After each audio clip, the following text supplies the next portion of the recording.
Right? Yes. तो ये तो कहीं और ही चली जाती है। Casting we can say like little unusual. How did Yes. you react when you said definitely it is a story, but How does it feel to be Vinay Pathak's wife in a film? It just feels very tall to be his wife. Yes. So yeah, when I got the offer for this role, of course I wanted to work with Vinay. It's a fantastic actor. जब अच्छा actor हो सामने तो थोड़ी सी अच्छी acting निकल आती है. तो acting is reacting. So yes, so that's what my interest. Plus the script was fantastic. मुझे actually दूसरा रोल ऑफर किया गया था, but then I said no, I want to play the wife role, and that's what we did, and it was a fantastic time we had. It was wonderful. Yeah. Yes, it was, and I also have to just add one thing. It was very brave on Mugdha's part.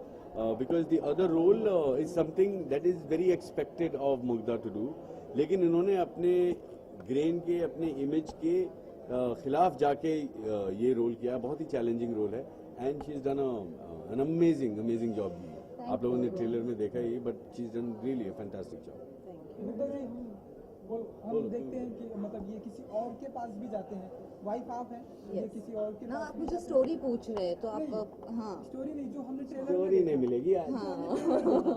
तो मतलब as an wife आप कैसे handle करती हैं आप? याद वो आप पिक्चर में देखोगे एज अ वाइफ मैं कैसे हैंडल करती हूँ. बहुत ही I am doing a very nagging wife, playing a very nagging wife's role. So I guess you will see everything in the film.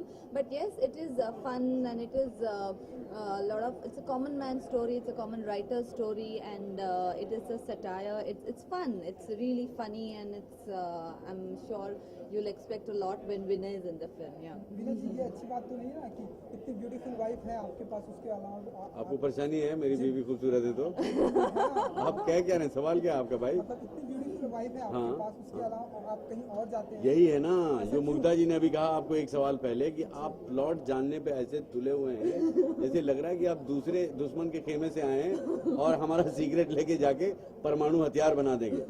आप फिल्म रिलीज हो रही है, आप उसको देखिए. प्लॉट जानने का कोई फायदा नहीं है जब तक आप फिल्म नहीं देखेंगे. सी द थिंग इज कि हर हस्बैंड वाइफ में तकरार. आपकी शादी हुई है? अभी नहीं हुई. हाँ, तो होगी तो आपको पता चल जाएगा मैं क्या कह रहा हूँ कि हर पति पत्नी में तकरार जो है लाजमी है, वो स्वाभाविक चीज है. लेकिन एक लेखक जो है, उनकी पत्नी जो, और ये लव मैरिज है, तो उनके बीच में ऐसी क्या बातें हैं जो वहां भी पति पत्नी में तकरार पैदा करती हैं, और जो आइडियोलॉजिकल डिफरेंसेस होते हैं, because they are both educated, they are both learned, intelligent people.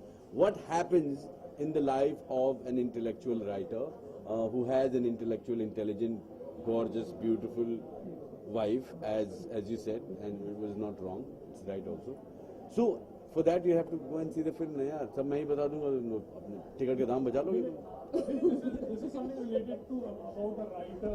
Definitely, Absolutely. it could be about an author. और Absolutely. film हो तो ये कितनी inspired him in fact real life से. You could have, आप इस इंडस्ट्री में हो, कितनी कठिनाइयाँ झेलनी पड़ती है. अगर एक फिल्म की कहानी भी लिख लेते फिर उसको अगर बनाना होता या If you want to see कितनी इंस्पायर्ड है, तो इस फिल्म की कहानी लिखने में इंस्पिरेशन होगा, क्योंकि उसको भी लेखक ही लिख रहा है. और कागज के फूल अगर आप देखें तो वो भी एक फिल्म राइटर की कहानी थी. तो it's an everyday thing, it's not something like new कि भाई राइटर को परेशानी होती है. लेकिन राइटर की क्या परेशानियां हैं उस पर हम नहीं बनाते हैं फिल्म. तो ये एक पहला प्रयास है अनिल जी ने किया है, जो आप जाके देखें कि राइटरों को भी तकलीफ होती है, वो भी इंसान होते हैं भाई. मुग्धा जी, आप क्या कुछ कहना चाहेंगे इस सवाल के ऊपर? I think I agree with him. This movie is not about what the problem with writer. It's a common man story who it happens to be a very good writer, and how things go up and down in his life, and there are little funny moments, and how जिंदगी कैसे बदल सकती है, and how we have a common man's needs, a wife's needs, and economical situations, how it turns into all fun things. That's what this movie is all about. we call it a comedy film or it's a total like emotional, it's a overall like It's a mix, it's a satire. Yeah, it's a and a satire. satire can't be a serious film. Yeah. A satire is about, वो व्यंग्य है. अगर व्यंग्य है तो उसमें हास्य होगा ही, वो लाजमी है. और फिर मतलब अगर नहीं रहता तो फिर मुझे क्यों लेते पिक्चर में, है ना. और एक म्यूजिक के बारे में म्यूजिक के बारे में कुछ जानना चाहेंगे? उतना हमें ट्रेलर में दिखाई नहीं दिया म्यूजिक, तो कुछ आप लोग इसके बारे में जरा बताइए. संगीता पंत जी ने म्यूजिक दिया है. इस फिल्म में 2 गाने हैं जो लिपसिंग के हैं, बाकी बैकग्राउंड स्कोर है। और मैं तो कहूँगा कि इस सवाल का अच्छा और उपयुक्त जवाब हमारी संगीत निर्देशिका ही दे सकती हैं आपको, जो कि आपके लक से आज आई भी हैं। मैं अभी बुलाऊँ उनको बाद में। अच्छा बात करेंगे। मुग्धा जी, आप कुछ कहना Yes, I think she's new and she's done a fantastic job. She is new and she's done a fantastic job, and it is we like the music, and you all heard so. And we got to do a love song together in the park. We didn't run around the park, but we walked a lot. Yes, and I, एक आखिरी सवाल, जब लोग film देखकर निकलेंगे तो हम क्या एक्सपेक्ट करें? लोगों को कागज के फूल मिलेंगे या गुलाब के फूल? विनय जी, कागज के फूल या ये सवाल इसने ना 3 दिन से सोचा था कि ये ठोकूंगा मैं इनके ऊपर, देखता हूँ कैसे देते हैं। देखिए वो कागज के जो फूल हैं वो गुलाब वाले ही हैं।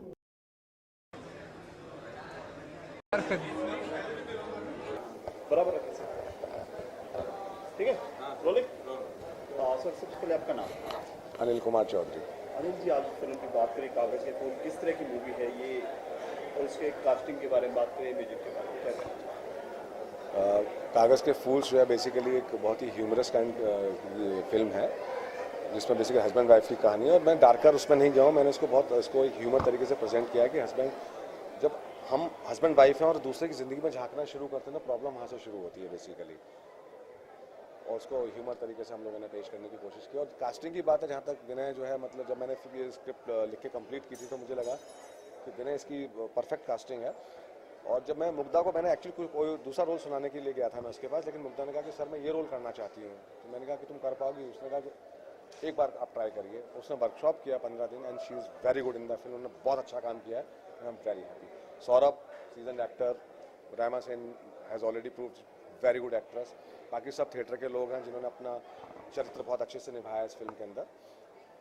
सर आजकल स्टार कॉमेडी का फिर से जमाना आ गया है, धर्म संकट देख लो या आपकी फिल्म देख लो, और भी काफ़ी सारी फिल्में आ रही हैं कॉमेडी को लेकर, क्या लोग एक्सेप्ट करते हैं इस तरह की आजकल फिल्में? नहीं, क्या होता है तो कॉमेडी से मेरा, आप कॉमेडी भी ना कई तरह की होती है कि एक होता है जोक आपने सुना दिया कॉमेडी हो गई, लेकिन सवाल सिर्फ ये है कि आप कॉमेडी के जरिए कहना कुछ चाहते हैं क्या। जैसे मैं सिर्फ एग्जांपल के तौर पे कह रहा हूँ कि शरद जोशी, हरिशंकर परसाई, बहुत बड़ी बड़ी बातें उन्होंने अपनी, बहुत सीरियस बातें, मतलब और ऐसा कमेंट किया है व्यवस्था के ऊपर, उसके ऊपर, लेकिन बहुत ही ह्यूमर तरीके से, ताकि लोग जो है उसको अलग तरीके से देखें, ये नहीं कि उसको डार्कर बना दिया।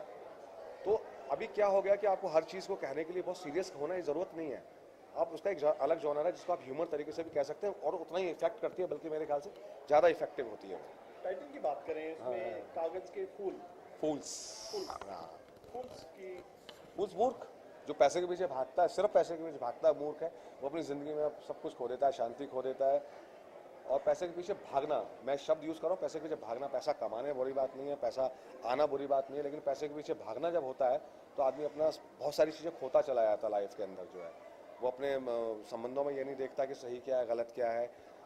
और यही मेरे ख्याल से इस फिल्म का सब्जेक्ट है कि भाई जो अपना है वो अपना है, उसमें सुखी रहिए, पैसे के पीछे भागिए मत, या पैसे के पीछे भगाइए मत अपने लोगों को जो आपके बहुत करीबी हैं। कि मैं बेटा, वो उनका बच्चा है ना, उसने इतनी मार को लिया, तू क्या कर रहा है? भगाइए मत, अपने बच्चों को मत भगाइए, अपने हस्बैंड को मत भगाइए, अपनी बीवी को मत भगाइए पैसे के पीछे। ऐसा सब्जेक्ट है। म्यूजिक की बात करें, किस तरह का म्यूजिक है इसमें? अच्छा है, बहुत बढ़िया। आपने किसने गाया है गाने, किसने गाया? गाने इसमें टोची रैना, शान और संगीता जी हैं, संगीता पंत, उन्होंने गाया है, और संगीता पंत जी ने इसमें म्यूजिक भी दिया है। और मेरा फेवरेट है कि लफड़ा पै गया, लेकिन बाकी गाने भी लोगों को अच्छे लग रहे हैं, मुझे बहुत खुशी है इस बात की। Thank you.